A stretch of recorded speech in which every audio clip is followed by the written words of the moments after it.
Hello दोस्तों, heart attack के patients को अक्सर लोग अलग अलग तरह की एडवाइजेस देते हैं, अलग अलग तरह की सलाह देते हैं। कई सलाहें अच्छी होती है, कई बुरी होती है। अच्छी सलाह पर तो हमने काफ़ी बात करी, आज बात करेंगे कौन कौन सी ऐसी सबसे बुरी या गलत सलाह है जो आपके फ्रेंड्स, फैमिली, रिलेटिव्स या डॉक्टर्स आपको दे सकते हैं, जिसे फॉलो करना अक्सर हार्ट पेशेंट्स के लिए काउंटर प्रोडक्टिव या नुकसानदायक हो सकता है। ये सब चीज़ों को डिस्कस करने का एक ही पर्पज़ है कि आप इन सारी सलाहों से अपने आप को बचाएं और ये सारी चीज़ों को फॉलो नहीं करें, नहीं तो प्रॉब्लम्स आने का चांस बढ़ सकता है। तो आज का टॉपिक है कौन कौन सी ऐसी वर्स्ट एडवाइसेस है जो डॉक्टर्स या आपके फ्रेंड्स, रिलेटिव्स आपको हार्ट अटैक के बाद देते हैं। टॉपिक पर जाने से पहले जो लोग हमारे चैनल पर नए हैं उन्हें रिक्वेस्ट करूँगा कि चैनल को सब्सक्राइब करें, वीडियोज़ को लाइक करें, शेयर करें, फॉलो करें, कमेंट करें, पूरा देखें। टॉपिक बहुत ही इंपॉर्टेंट है, आपको किसी भी और चैनल पर नहीं मिलेगा, एक्सक्लूसिव कंटेंट है, इन तक देखिएगा। चलिए शुरू करते हैं इंपॉर्टेंट बात। सबसे पहले तो ये है कि अगर कोई पेशेंट को डॉक्टर या उसका फ्रेंड बोलता है कि आप अपनी मेडिसिन लेते रहिए, बाकी लाइफस्टाइल और बाकी चीज़ों का कोई ध्यान रखने की ज़रूरत नहीं, दवा लेते रहेंगे तब तक सब ठीक रहेगा, ये बोलना पूरी तरह से गलत है। दवाइयाँ लेना बिल्कुल ज़रूरी है और शायद वो सबसे ज़रूरी पार्ट है हार्ट अटैक के पेशेंट्स के मैनेजमेंट में। लेकिन यदि अगर पेशेंट लाइफस्टाइल चेंजेस पर ध्यान नहीं देता है, डाइट का, एक्सरसाइज का, व्यसन को कम करने का, वजन को कम करने का, बाकी सब चीज़ों का ध्यान नहीं देता है, तो लॉन्ग टर्म उसको प्रॉब्लम्स आने का चांस कई गुना बढ़ जाता है। उसको अलग अलग तरह की प्रॉब्लम्स इंक्लूडिंग दोबारा हार्ट अटैक, स्टेंट में ब्लॉकेज, ये सारे प्रॉब्लम्स आने का चांस कई गुना बढ़ जाता है। इसलिए बहुत ज़्यादा ज़रूरी है कि पेशेंट अपने सारे रिस्क फैक्टर्स पर ध्यान दे। BP, sugar, cholesterol, body weight, diabetes, ये सारी चीज़ों को प्रॉपरली कंट्रोल करेगा तो प्रॉब्लम्स आने का चांस कम हो जाएगा। यदि कोई पेशेंट कोई एडवाइस देता है कि आपको सिर्फ दवाइयों पर फोकस करने की आवश्यकता है, दवाई लेते रहेंगे, बाकी सब कुछ करने की ज़रूरत नहीं है, सिर्फ दवा पर फोकस करें, तो वो पूरी तरह से गलत एडवाइस है। और यदि कोई डॉक्टर आपको देता है तो आपका फ़ायदा करने के बदले नुकसान कर रहा है, इसे बिल्कुल फॉलो मत करिए। लाइफस्टाइल पर भी फोकस करना उतना ही ज़रूरी है जितना दवाओं पर फोकस करना ज़रूरी है। इसके अलावा कुछ लोग, डॉक्टर्स या फ्रेंड्स, फैमिली, रिलेटिव्स आपको बोलते हैं कि कुछ दिनों के बाद अपनी लाइफस्टाइल को पूरी नॉर्मल तरह से जी सकते हो, हार्ट अटैक के बाद आप लगभग नॉर्मल लाइफ जी सकते हो। कुछ हद तक माइनर अटैक के बाद ये कहना सही है कि पेशेंट लगभग अपनी लाइफ जी सकता है। लेकिन इस तरह के पेशेंट को कई बार ऐसा आप बोल देते हो कि अपनी नॉर्मल लाइफ जी सकता है, तो वो नॉर्मल का मतलब जो व्यसन से भरी हुई या खराब डाइट से भरी हुई उसकी लाइफ को वो नॉर्मल मानता था, वो अपनी उसी लाइफ पे चला जाता है और उसी को फॉलो करने लगता है। उसको ऐसा लगता है कि मेरे लिए वो नॉर्मल था और मैं उसी को वापस करता रहूँगा तो कोई दिक्कत नहीं है। पर ये सोचना और करना पूरी तरह से गलत है। यदि आप इसको फॉलो करते हो तो आप रिहैबिलिटेशन प्रोसेस को मिस आउट कर जाते हो। खासकर अगर बड़ा अटैक किसी व्यक्ति को है तो कई बार कई हफ्तों से लेकर महीनों तक का टाइम लग जाता है जब व्यक्ति अपनी पूरी लगभग नॉर्मल लाइफ पे आ सकता है। और ये लगभग नॉर्मल लाइफ भी पूरी तरह से डाइट और एक्सरसाइज और बाकी सब चीज़ों के मामले में वैसी नहीं होती जैसे पहले थी। हाँ, आप अपनी ठीक ठाक लाइफ जी सकते हो, काम वाम कर सकते हो, ऑफिस जा सकते हो, अपनी नॉर्मल लाइफ जी सकते हो। लेकिन ये नॉर्मल का मतलब वो नहीं कि अपने व्यसन चालू कर सकते हो, एक्सरसाइज नहीं करोगे, वजन बढ़ने दोगे, खाने पीने का ध्यान नहीं रखोगे, वो ऐसी लाइफ नहीं। आपको ध्यान रखते हुए ठीक ठाक लाइफ जीनी है और ये कोशिश करनी है कि दोबारा अटैक नहीं आए। और ये सब मामले में यदि हम किसी पेशेंट को बोल देते हैं कि लगभग नॉर्मल लाइफ जियो, तो वो कार्डियक रिहैबिलिटेशन के प्रोसेस को इग्नोर कर देता है। कार्डियक रिहैबिलिटेशन पेशेंट को हार्ट अटैक से रिकवर करने में मदद करता है, हार्ट के फंक्शन को रिकवर या इंप्रूव करने में मदद करता है। इसको फॉलो और मेंटेन करना बहुत ज़्यादा अनिवार्य है। यदि आप इसको फॉलो नहीं करते हैं तो आपके सर्वाइवल के चांसेस या ठीक होने चांसेस में काफ़ी फ़र्क पड़ता है। इसको फॉलो करना ज़रूरी है। इसके अलावा कुछ लोग या फ्रेंड्स, फैमिली, रिलेटिव्स या डॉक्टर्स आपको बोलते हैं आपको जब ठीक लगे एक्सरसाइज करना चालू कर दीजिए और जैसा लगे एक्सरसाइज करना चालू कर दीजिए। कोई क्लियर इंस्ट्रक्शंस नहीं देते। लेकिन हार्ट वाले पेशेंट्स के लिए बहुत ज़्यादा ऐसी एक्सरसाइज करना जो बहुत अग्रेसिव हो, शुरुआती पीरियड में नुकसानदायक भी हो सकता है, हार्ट पर बहुत ज़्यादा लोड पड़ सकता है।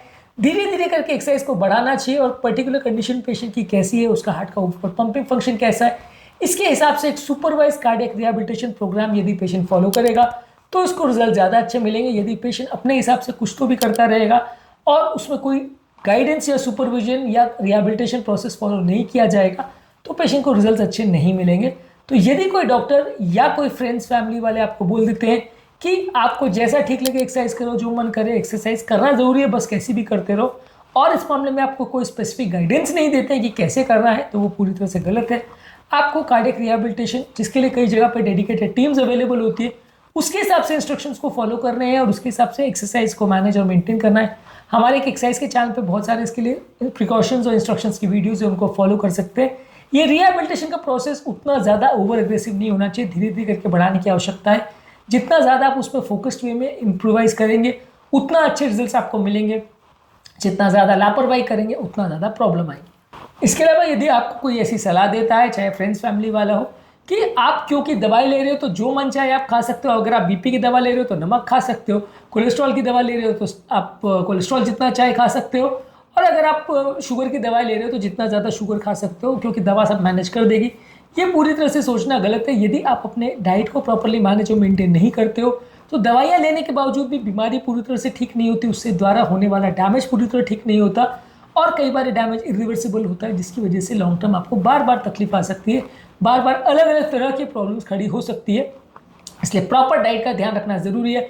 भले आप दवाई ले रहे हैं, बीपी शुगर कोलेस्ट्रॉल दवाओं के द्वारा मैनेज और मेंटेन कर रहे हैं, लेकिन डाइट की इंपॉर्टेंस को बिल्कुल ख़त्म नहीं करता है। एक प्रॉपर संतुलित आहार जिसमें होल ग्रेन्स, लीन प्रोटीन्स, फल, सब्जियां, विटामिन, मिनरल्स, ये सारी चीज़ें हो। Process food, oily food, junk food, spicy food, ये सारी चीज़ों को बंद करना अनिवार्य है, नहीं तो आपको दोबारा हार्ट अटैक या प्रॉब्लम होने का रिस्क फिर से हो जाएगा।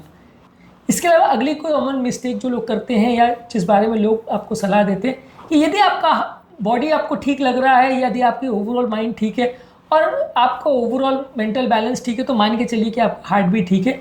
ऐसा नहीं है। अगर आपको सिम्टम्स या लक्षण नहीं भी हो रहे तो भी हार्ट की हालत बहुत बुरी हो सकती है।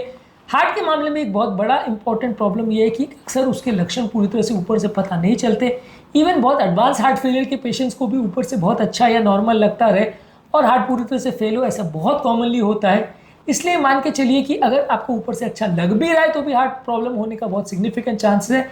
रेगुलर हार्ट का एनालिसिस, चाहे ECG, echo, stress test, blood test, ये सारी चीज़ें करना ज़रूरी है, ये देखने के लिए कि हार्ट का ओवरऑल स्ट्रक्चर फंक्शन कैसा चल रहा है, और ये मैनेज करने के लिए कि दोबारा रिदम प्रॉब्लम्स और हार्ट फेलियर ना हो, ना बिगड़े हार्ट की कंडीशन। ये सारी चीज़ों के लिए रेगुलर टेस्ट और डॉक्टर का फॉलोअप करना आवश्यक है। यदि इस मामले में कोई आपको ऐसी सलाह देता है कि आपको ऊपर से ठीक लग रहा है तो कोई दिक्कत नहीं है और आप जो चाहे कर सकते हो, तो वो पूरी तरह से गलत है। आप इसको फॉलो नहीं करोगे तो वो बेटर रहेगा। यदि आप अपनी सो कॉल्ड नॉर्मल लाइफ जीने की कोशिश करते हो और अपने सिम्टम्स का या लक्षणों के भरोसे बैठे रहते हो, ये सोचिए कि सब कुछ अंदर अच्छा चल रहा है, डॉक्टर के पास चेकअप नहीं कराते, फॉलोअप नहीं कराते, तो अक्सर कंडीशन के बिगड़ने का अंदेशा है, लाइफ के बिगड़ने का अंदेशा है, जान का खतरा होने का अंदेशा है, दोबारा अटैक आने का अंदेशा है। तो ये सारी चीज़ों पर विशेष ध्यान देना ज़रूरी है। इसे इग्नोर करना काउंटर प्रोडक्टिव या नुकसानदायक हो सकता है। अगला इंपॉर्टेंट इशू है कि कुछ लोग आपको सलाह दे देते हैं कि क्योंकि आप हार्ट पेशेंट हो, आपको पहले कई महीने तक या सालों तक सेक्सुअल इंटरकोर्स नहीं करना चाहिए, सेक्स लाइफ आपकी खत्म है क्योंकि आप हार्ट पेशेंट हो। ऐसा नहीं है। अगर पेशेंट अपनी नॉर्मल फिजिकल एक्टिविटी मेंटेन कर सकता है तो अपनी सेक्सुअल एक्टिविटी भी मेंटेन कर सकता है। यदि आप किसी पेशेंट को बोलते हो कि उसकी अपनी सेक्स लाइफ को ख़त्म कर दे और कोई भी सेक्सुअल एक्टिविटी में इन्वॉल्व नहीं करे क्योंकि उसको एक बार अटैक आया है और क्योंकि वो थोड़ा बहुत हार्ट फेलियर में है, डेफिनेटली कुछ रिस्ट्रिक्शन ज़रूर होंगे ऐसे पेशेंट्स के लिए जिनको उसको फॉलो करने की आवश्यकता है। और इस इंस्ट्रक्शंस या रिस्ट्रिक्शंस को हमने ऑलरेडी काफ़ी वीडियोज़ में डिस्कस किया है। लेकिन यदि आपको कोई व्यक्ति ऐसा कहता है या डॉक्टर ऐसा कहता है कि इस बारे में विचार करना ही नहीं चाहिए क्योंकि अटैक आ गया या हार्ट फेलियर हो गया, आप हार्ट पेशेंट हो, आपको विचार नहीं कर रहे, तो अक्सर ये लोगों के लिए एक डिप्रेशन का कारण बनता है। मेल और इवन फीमेल पेशेंट्स में भी ऐसा होता है कि वो अगर सेक्सुअल एक्टिविटी पूरी तरह से उनकी बंद हो जाती है तो वो कई बार बहुत ज़्यादा डिप्रेशन, एंग्जाइटी में जा सकते हैं, जिसकी वजह से उनका रिहैबिलिटेशन प्रोसेस कॉम्प्रोमाइज़ हो सकता है, वो आपकी बाकी इंस्ट्रक्शंस भी ना माने और डॉक्टर के पास फॉलोअप ना करें, ऐसा हो सकता है। इसीलिए अगर कुछ दिनों तक आप अपनी सेक्सुअल एक्टिविटी को बंद करो जब तक हार्ट फेलियर सीवियर है तो चलता है। लंबे समय तक बिना सोचे समझे आप किसी को ये बोल दो कि कुछ नहीं करने की ज़रूरत है, ये सब चीज़ आपके लिए पाप हो गया है क्योंकि अब हार्ट पेशेंट हो गए हो, तो ये पूरी तरह से गलत है। और इस तरह के गलत इंस्ट्रक्शंस को फॉलो करने से लोगों को कोई फ़ायदा नहीं मिलेगा, सिर्फ एंग्जाइटी और डिप्रेशन मिलेगा। और ये सारी चीज़ें फॉलो करना फ़ायदे के बदले नुकसान का सौदा है। आज के टॉपिक में हमने कुछ इंपॉर्टेंट मिसकंसेप्शंस या मिथ्स या गलत सलाहों पर बात करी जो हार्ट पेशेंट्स को अक्सर मिलती है, जिन्हें फॉलो नहीं करना चाहिए और ये क्यों गलत है, क्या क्या इसमें प्रॉब्लम्स है, ये सारी चीज़ें हमने बात करी। इस वीडियो के सेकेंड पार्ट में कुछ और गलत अवधारणाओं या मिथ्स, मिसकंसेप्शन या मिस्टेक्स पर बात करेंगे। ये वीडियो के सेकेंड पार्ट भी ज़रूर देखिए। हार्ट अटैक के पेशेंट्स में और क्या क्या प्रॉब्लम्स, इश्यूज आ सकते हैं, इसको बहुत सारे वीडियोस में हमने डिस्कस किया। ये सभी वीडियोस आपके लिए ज़रूरी हैं, इनको ज़रूर चेकआउट करें। उम्मीद करूँगा कि आज के टॉपिक में कुछ नई बातें जानने को मिली होगी। जो लोग हमारे चैनल पर नए हैं उन्हें रिक्वेस्ट करूँगा कि चैनल को सब्सक्राइब करें, वीडियोज़ को लाइक करें, शेयर करें, फॉलो करें, कमेंट करें पूरा।